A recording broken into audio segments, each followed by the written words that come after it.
अब हम जो हमने बात की थी WDV क्या होती है और डेप्रिसिएशन आप कैसे वर्कआउट करेंगे, सब सेक्शन 5। अब इसकी थोड़ी सी इलस्ट्रेशन देखते हैं, फिर इसकी एक्सप्लेनेशन देख के इसको उसके साथ लिंक करते हैं। थोड़ी सी फॉर्मेटिंग कर लेते हैं ताकि आसान रहे, नजर आए चीजें। कलर भी कर देते हैं ताकि और मजा आए। चलिए देखें, ये डेप्रिसिएशन टेबल बनता कैसे, वर्कआउट कैसे होता है, अब हम इसको देखते हैं थोड़ा सा। आप सपोज कर लीजिए कि ये C3 है, कि a company has purchased a plant, purchased a machinery at cost ₹2 million, right. अब इसका होता यह है कि इंशाल्लाह आप देखेंगे कि डेप्रिसिएशन स्केजुअल फॉर अकाउंट्स अलग बनता है, tax for tax purpose depreciation schedule अलग बनता है।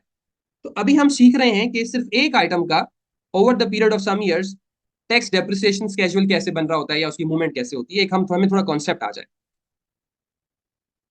देखिए, हम यहाँ कह देते हैं, वैसे इसको हम थोड़ा ऑर्गेनाइज ही कर देते हैं। देखिए यूँ होता है ये, ओपनिंग हम कहते हैं ये होता है, बल्कि इसको हम बड़ा कर देते हैं थोड़ा सा और रैप टैक्स कर देते हैं। चलें, बेहतर हो गया। यहाँ हम कहते हैं ओपनिंग WDV, उसके बाद हम कहते हैं एडिशन ड्यूरिंग द ईयर, और इसको हम कह देते हैं क्लोजिंग WDV। मतलब ये है कि आपने, आपकी let's say you are at first year of operation, कोई ओपनिंग एसेट्स नहीं थे आपके, कोई, अभी हम सिर्फ मशीनरी की बात कर रहे हैं, हम एसेट्स की नहीं, ओनली मशीन। हम लिख देते हैं ये स्केड्यूल हमारा मशीन का है।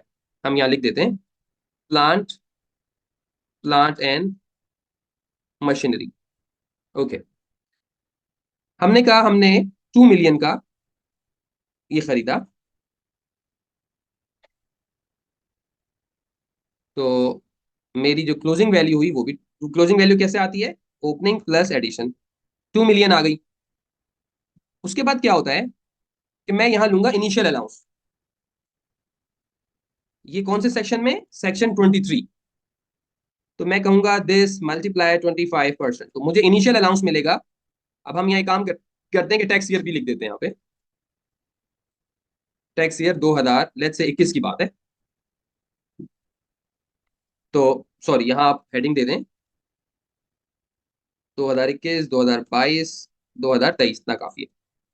तो अब ये इनिशियल अलाउंस आएगा और ये डेप्रिसिएशन कैसे वर्कआउट होगा। आप क्या करेंगे, क्लोजिंग WDV में से माइनस करेंगे इनिशियल अलाउंस और मल्टीप्लाई कर देंगे, डेप्रिसिएशन रेट क्या है मशीनरी के लिए, 15%। तो आपका ये आ गया डेप्रिसिएशन। तो अब मैं कहूंगा टोटल डिडक्शन अगर निकाल लूं डेप्रिसिएशन की, तो इन दोनों को प्लस कर देता हूं और यहां मैं निकाल लेता हूं क्लोजिंग WDV। इसको कहता हूं, सॉरी ये क्लोजिंग WDV नहीं आएगा, इसको आप कहते हैं टोटल,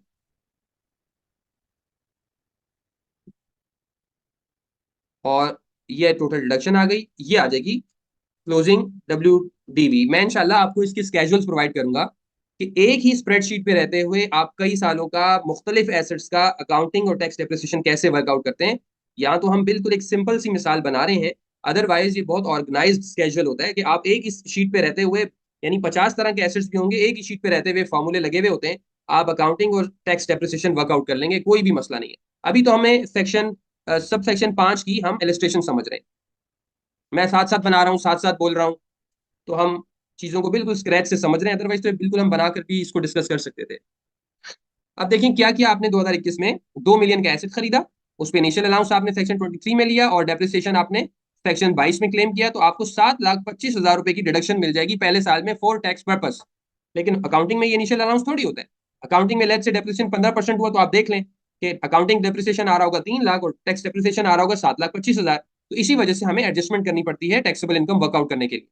अब ये क्लोजिंग WDV ओपनिंग बन जाएगी, वहां ये लिखा था कि अब ये क्या होती है, ये वो होती है कि आप कॉस्ट में से सारी बैलेंसेस जो डिडक्शंस होती हैं 23 और 22 की माइनस कर देते हैं, तो इसमें तो माइनस हुई भी है, ये मतलब है उसका सबसेक्शन 5 का।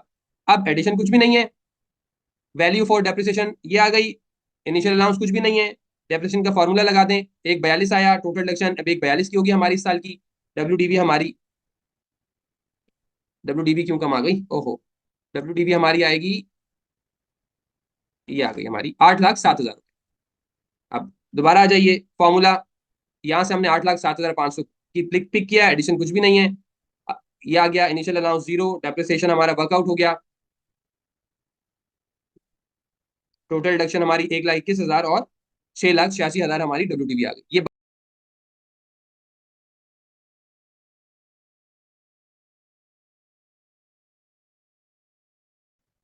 ये यहाँ ना ये फार्मूला गलत लगा हुआ था क्लोजिंग डब्ल्यू में, इसलिए मैं इसको दुरुस्त कर रहा हूँ। ये देखिए ये है सही वैल्यू, क्योंकि मैंने जब 1 मिलियन डाल के देखा मुझे बिल्कुल वाज़ह हो गया कि यहाँ कुछ एरर लग रहा है। हाँ ये देखिए, ये फार्मूला एरर था। 2 मिलियन की हमारी एडिशन थी, 5 लाख का इनिशियल अलाउंस था, 2,25,000 का डेप्रिसिएशन था। 7,25,000 में से जब 2 मिलियन गया तो 12,75,000 बचा। फिर 12,75,000 में से 1,91,000 माइनस हुआ तो 10,83,000 बचा। 10,83,000 में से 1,62,000 गया तो 9,21,000 बचा, एंड सो ऑन। ये हिसाब चलता रहता है। इसी के पैरेलल आप एक depreciation schedule for accounting purpose depreciation schedule बनाते हैं हर हर आइटम का। हमने तो सिर्फ एक प्लांट एंड मशीनरी का देखा, अब प्लांट एंड मशीनरी में भी 10 आइटम हो सकते हैं। तो आइटमाइज हमारा डेप्रिसिएशन स्केड्यूल होता है, जिसमें टाइटल सब टाइटल होते हैं, इंशाल्लाह वो हम अपनी जगह पर देख लेंगे। लेकिन सब सेक्शन 5 का जो मैं आपको कॉन्सेप्ट बताना चाहता था वो यहाँ पर क्लियर हो गया। अब आगे बढ़ते हैं हम। अच्छा, यहाँ एक एक्सप्लेनेशन लिखी हुई है, for the removal of doubt it is clarified that where any building furniture plant or machinery is used for the purpose of business, यानी ये जो एसेट्स हैं आपके डेप्रिशिएबल एसेट्स या एलिजिबल डेप्रिशिएबल एसेट्स इस्तेमाल हुए हैं फॉर बिजनेस पर्पस किसी टैक्स ईयर में, for which income from such business is exempt, और जो आपने इनकम ड्राइव की वो एग्जेम्प्ट थी, depreciation admissible under subsection 1 shall be treated to have been allowed in respect of the said tax year, and after expiration of the exemption period, written down value of such asset shall be determined after reducing total depreciation deduction in accordance with clause A and B of subsection। इसी subsection की बात हो रही है। इसका क्या मतलब है, इसका मतलब देखिए मैं समझाऊं आपको। देखिए ये है, सपोज कर लें गवर्नमेंट ने कोई स्कीम दी थी और उसमें 3 साल की टैक्स की एग्जामेशन थी कि 3 साल तक आपकी एक खास बिजनेस इनकम पर टैक्स नहीं होगा। तो आप क्या करते, हम तो सियाने हैं, हम ये करते कि भाई ऐसा करो डेप्रिसिएशन जीरो कर दो, डेप्रिसिएशन निकालो ही नहीं, ये भी जीरो कर दो, ये भी जीरो, ये भी जीरो, ये भी जीरो। जब 3 साल के बाद हमारी एग्जामेशन पीरियड खत्म हो जाएगा तो हम क्या करेंगे, 2 मिलियन की कॉस्ट लेंगे 2024 में। ठीक है, तो उससे हमें क्या फायदा हुआ कि हमें 2 मिलियन का इनिशियल अलाउंस और डेप्रिसिएशन और फला फला क्लेम कर लेंगे। तो गवर्नमेंट ने कहा, एफबीआर ने कहा नहीं, ये गलती मत कीजिएगा, इसीलिए हमने आपको क्लैरिफाई कर दिया कि आपने जो एग्जाम इनकम कमाई उस पर टैक्स नहीं दिया, लेकिन डेप्रिसिएशन आप इसी फॉर्मूले के तहत वर्कआउट करते रहेंगे। इस सबसेक्शन की एक्सप्लेनेशन का मतलब ये है कि जब टैक्स हॉलीडे खत्म हो जाएगा तो नेक्स्ट ईयर में यहाँ पर डब्ल्यू 2 मिलियन मत रखिएगा, आप डब्ल्यू वो रखिएगा कि आप नॉर्मल डेप्रिसिएशन वर्कआउट करें, इनिशियल अलाउंस वर्कआउट करें फुल ईयर का समझते हुए, और जो डब्ल्यू आपकी वर्कआउट होगी वो आखिरी साल जब टैक्स हॉलीडे खत्म हो रहा होगा तो उसी को आप कैरेट फॉरवर्ड कीजिएगा बस। Subsection 6 where subsection 3 applies. 3 क्या था कि partly for business use and partly for personal use. अगर सबसेक्शन 3 वाली सिचुएशन है, हम ये वैसे पढ़ चुके हैं प्रैक्टिकली करके, लेकिन हम इसको रिपीट कर रहे हैं। Applies to a depreciable asset for a tax year, the WDV of the asset shall be computed on the basis that the asset have been solely used to derive income from business chargeable to tax.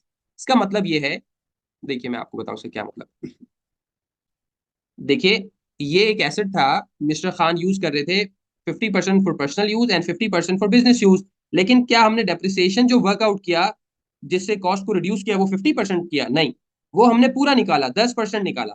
तो आपकी जो W होगी वो full depreciation minus करके workout होगी। हाँ, अलाउेबिलिटी जो होगी आपकी वो 50% बिजनेस एक्सपेंस के बिजनेस इनकम के अगेंस्ट होगी और 50% डिसअलाउ हो जाएगी। तो वहां ये बात कही जा रही है कि जहां सबसेक्शन 3 अप्लाई करेगा तो डेप्रिसिएशन तो आपने फुल वर्कआउट करना है और अपनी डब्ल्यू उसी तरह आपने सेट रखनी है। यहाँ ये बात की जा रही है। ये मत कीजिएगा कि भाई क्योंकि आधा यूज हो रहा है तो आप पूरा एसेट लें और उसके बाद 10% को हाफ करके आधा लगा दें, नहीं ऐसा नहीं कीजिएगा, इस तरह तो डब्ल्यू आपकी ओवर स्टेट हो जाएगी। आगे हम देखते हैं सबसेक्शन 7 टोटल डिडक्शंस। ये भी बहुत कॉमन सेंस की बात है। The total deductions allowed to a person during the ownership of a depreciable asset under this section and section 3 shall not exceed the cost. इसका क्या मतलब है, देखिए इसका ये मतलब है, यहीं से समझ लेते हैं हम।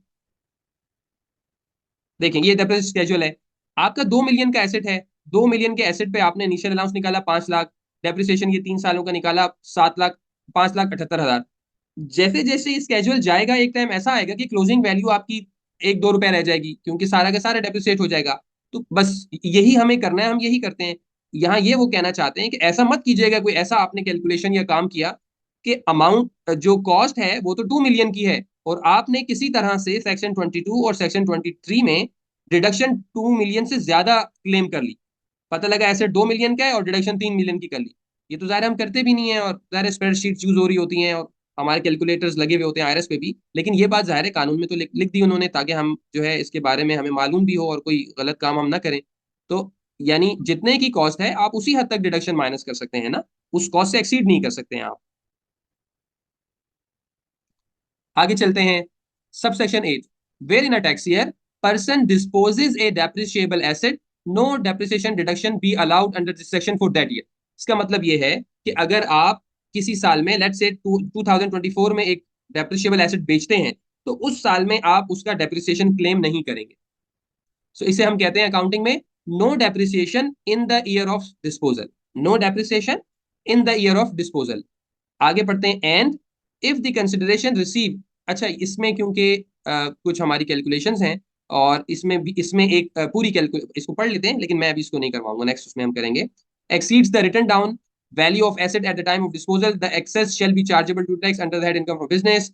If the consideration received is less than written down value of the asset at the time of disposal, the difference shall be allowed as deduction in computing the person's income chargeable under the head income from business। इसमें यही कहा जा रहा है कि आपकी अगर यानी वैल्यू कंसिडरेशन ज्यादा आ जाती है, और डिस्पोजल, मैं इसको यहाँ रोक देता हूँ क्योंकि मैं ऐसे नहीं बताना चाहता, इसकी इलस्ट्रेशन करके मैं आपको बताऊंगा। इसमें हम 2 सिनेरियोज स्केच करेंगे और उसके बाद मैं आपको ये वर्कआउट करके दूंगा, और इसमें भी मैं आपको ये बात बताऊंगा, इसमें भी एडजस्टमेंट होती है। क्या एडजस्टमेंट होती है? फॉर एग्जाम्पल बिल्डिंग बेचने पे गेन आ गया, तो अकाउंटिंग गेन अलग होता है और डेप्रिसिएशन का gain for tax purpose gain अलग होता है। इसी तरह अकाउंटिंग लॉस अलग होता है और टैक्स लॉस अलग होता है। तो क्योंकि इसमें एक स्टोरी है पूरी, तो मैं इंशाल्लाह नेक्स्ट क्लास में आपको डिटेल में ये इस पे हम इंशाल्लाह सब सेक्शन 8 पर इंशाल्लाह हम बात कर रहे होंगे। और सब सेक्शन 9 जो है इसका ताल्लुक सब सेक्शन 3 और सब सेक्शन 8 से है, इसलिए इसको हम अभी नहीं कर रहे हैं। बस मैं यहाँ तक अपनी क्लास रखता हूँ, आप लोगों की कोई क्वेश्चंस हैं तो जरूर कर